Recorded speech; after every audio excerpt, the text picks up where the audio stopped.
Bonjour à tous. Il dirige le plus grand chantier d'Europe, la construction de la ligne à grande vitesse Tours-Bordeaux. Hervé Tricot, le président de l'ISEA et l'invité de La Voix est libre. Bonjour.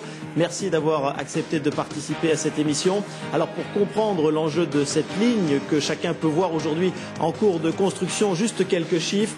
302 km, plus de 7 milliards d'euros, presque 8 milliards, un peu plus de 5000 emplois. Et donc pour piloter ce chantier, l'ISEA que vous présidez, alors l'ISEA pour ceux qui nous regardent, ça signifie tout simplement Ligne Sud Europe Atlantique, mais qu'est-ce que c'est exactement l'ISEA? Bonjour, merci de m'accueillir. L'ISEA, c'est la société concessionnaire qui va financer, qui a financé plus exactement, qui fait construire et qui exploitera, maintiendra la ligne entre Tours et Bordeaux à grande vitesse pour l'horizon 2017. C'est-à-dire que c'est un partenariat entre l'État, les collectivités locales, Réseau Ferré de France et le groupe Vinci qui est au cœur donc de cette entité l'ISEA. C'est une concession, c'est donc l'une des deux formes, si vous voulez, fondamentales de partenariat public-privé, PPP comme on dit. C'est une concession dont le concédant est effectivement Réseau Ferré de France. Dans la concessionnaire, il y a le groupe Vinci pour un tiers, mais il y a également la Caisse des dépôts et consignations, les fonds d'investissement du groupe Méridiane et de AXA.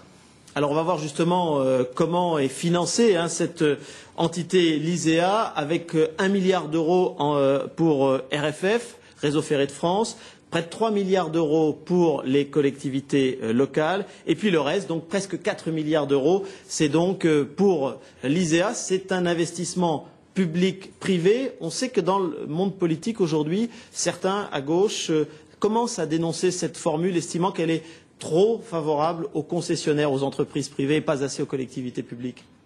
Écoutez, d'abord le privé met quelques 770 millions d'euros de capital dans cette affaire et emprunte des fonds de manière importante. Ensuite, il faut réaliser que c'est une concession. Donc l'ISEA est en risque, c'est ça le principe de la concession, l'ISEA est en risque sur non seulement la construction avec son partenaire COSEA, mais également et surtout sur le trafic à venir.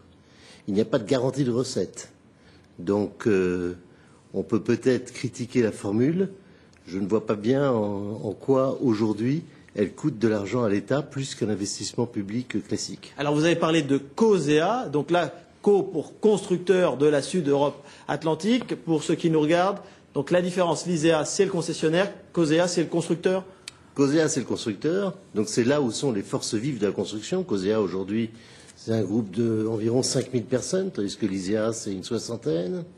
COSEA est basé comme nous à Poitiers et est responsable non seulement de la construction, mais également de la conception de la ligne, et est responsable également des acquisitions foncières, de la menée des fouilles archéologiques, etc.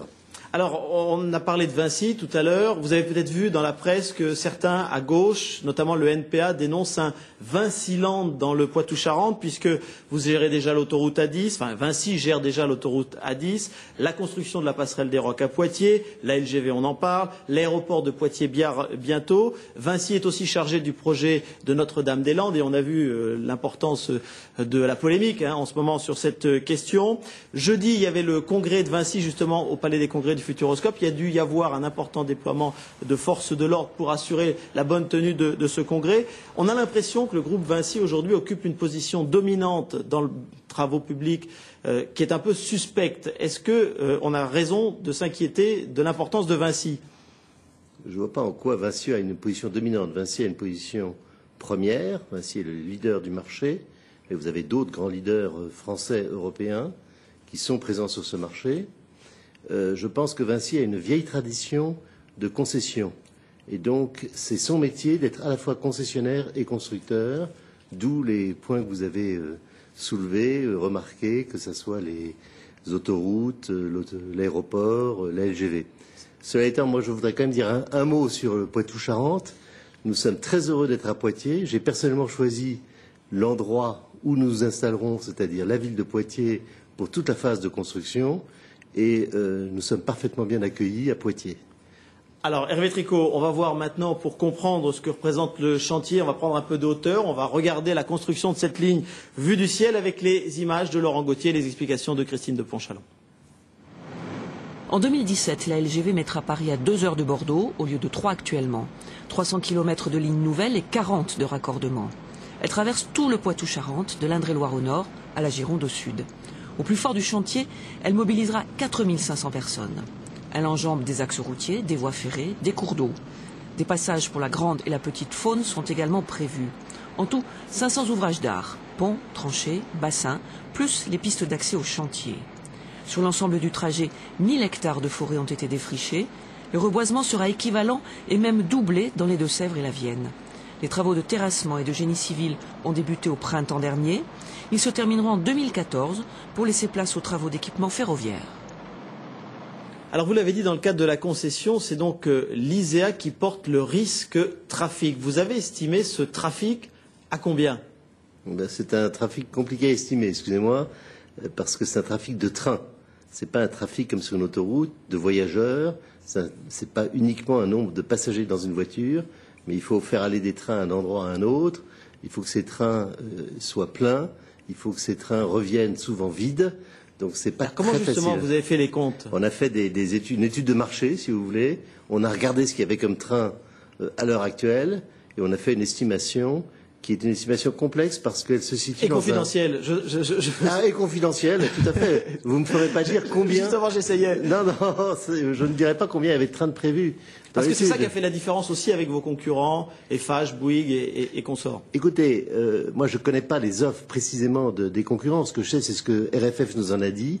Et nos estimations de trafic ont été jugées raisonnables par RFF. J'en comprends qu'elles étaient sans doute inférieures à ceux de nos concurrents. Alors, il faut aussi rappeler que vous êtes aujourd'hui dans une démarche commerciale, parce qu'aujourd'hui, on ne connaît que la SNCF sur le réseau ferroviaire français, mais au moment où la ligne va entrer en service, en 2017, il y aura aussi des lignes étrangères qui pourront circuler. Et vous êtes justement en train de prospecter pour faire circuler des trains étrangers sur cette ligne ? Tout à fait. Alors, malheureusement, vous n'avez pas tout à fait raison. Ça sera plutôt en 2019. La ligne ouvrira en 2017, c'est plutôt en 2019. Mais le ferroviaire étant ce qu'il est, il faut bien prévoir 2 ans, 3 ans à l'avance. En tous les cas, le trafic, les clients, les tarifs, etc. Alors comment ça marche? Oui, vous discutez avec la Deutsche Bahn, avec les Anglais, avec les Espagnols? Nous commençons à discuter avec les Anglais, des Espagnols. Nous n'avons pas discuté avec la Deutsche Bahn actuellement. Et il y a des gens intéressés. Et vous savez, c'est encore un peu devant nous, quand même. Ouais. Mais ça veut dire qu'on pourra demain monter à Poitiers dans un train italien, par exemple? Oui, enfin, s'il y a une compagnie italienne qui a envie de faire le trajet, oui. La ligne, si vous voulez, elle va de Tours à Bordeaux. Il est clair que l'intérêt commercial, il est de Paris à Bordeaux. Donc ceci nous amènera à nous entendre avec RFF sur l'ensemble du trajet Paris-Bordeaux et ensuite voir comment on peut se connecter avec l'étranger, etc. Alors la construction de cette ligne, Hervé Tricot, à la différence d'autres ou de grandes infrastructures, n'a pas provoqué de très grands mouvements d'opposition populaire, comme ceux qu'on peut voir en ce moment, par exemple, sur Notre-Dame-des-Landes, l'aéroport. Il y a cependant certains mécontents, forcément, quand on construit 300 km de ligne à grande vitesse, et cela principalement parmi les riverains. Beaucoup ont été expropriés, mais quelques-uns ont refusé. Voici l'un des irréductibles. Sa maison se trouve au bord de la ligne à Migné-aux-Anses. Clara Bayot, Violette Bonnebat. À 65 ans, Bernard Boutin a passé la moitié de sa vie dans ce pavillon. Électricien à la retraite, il refuse de céder son terrain et préfère regarder avec philosophie la construction de lignes à grande vitesse au pied de chez lui. Jusqu'à présent, c'était supportable, on s'entendait parler. S'il lui fait de la résistance, ses voisins ont commencé à quitter le quartier depuis plus d'1 an. Au milieu des travaux, il ne reste que ce tas de pierres pour rappeler qu'il y avait ici une ferme. L'employé s'est suicidé après la vente du domaine. Son propriétaire est mort de chagrin, selon Bernard. C'est la destruction complète d'une vie pour ce fermier, quoi. Et non seulement sa maison, mais une quinzaine d'hectares de ses champs. Pour se souvenir de son quartier, Bernard a immortalisé les démolitions successives. Tous ces gens qui habitaient ici sont partis dans les communes environ. Aux abords de la future ligne, le retraité continue de cultiver son potager. Dès la mise en circulation des trains d'ici 2017, il lui restera 3 ans pour changer d'avis et accepter de déménager. Hervé Tricot, là, ce qu'on vient de voir, c'est un exemple rare, quasi exceptionnel. L'ensemble des expropriations se sont plutôt bien passées. Plusieurs choses à dire sur ce petit reportage. D'abord, il n'y a pas tellement d'expropriations. Il y a de l'ordre de 3 à 4% seulement des propriétés qui donnent lieu à expropriation. Le reste, ce sont des accords amiables avec les propriétaires, sans passer par la voie de l'expropriation. Ensuite, le cas tout à fait dramatique qui est mentionné dans ce reportage, bien heureusement, il est rare, extrêmement rare, mais on ne peut pas nier le fait qu'une expropriation ou le passage d'une infrastructure décidée par la puissance publique pour l'intérêt général peut créer des traumatismes individuels qui sont plus ou moins, qui donnent lieu, je veux dire, à des conséquences plus ou moins dramatiques. Alors, est-ce que y a par ailleurs une volonté de votre part d'essayer de calmer les esprits? Je pense par exemple à cette réunion d'information qui aura lieu ce soir à la Couronne, enfin vendredi soir plus exactement à la Couronne, pour justement dialoguer en permanence avec les populations locales. Nous avons fait un très très gros effort de concertation, de dialogue. Il y a eu plus d'une centaine de réunions publiques de concertation et nous ne comptons pas naturellement les réunions avec les maires, les conseils municipaux et l'administration pour faciliter le passage de la ligne et faciliter son insertion dans le paysage et auprès des habitants. Et vous allez faire visiter le chantier au printemps? Nous ferons visiter le chantier sur les 3 ans qui viennent, je dirais. Nous organisons des visites ou facilitons des visites plus exactement organisées par les offices de tourisme. Et dès le printemps, effectivement, nous ouvrirons 4 centres de visite le long de la ligne pour organiser, faciliter, montrer les travaux. Alors justement, puisqu'on parle du chantier, en pleine crise économique, ce chantier à plein régime, dans quelques semaines, va représenter plus de 5000 emplois. La preuve avec ce petit message, il a été diffusé cette semaine. C'est un message de Pôle emploi diffusé cette semaine sur notre antenne.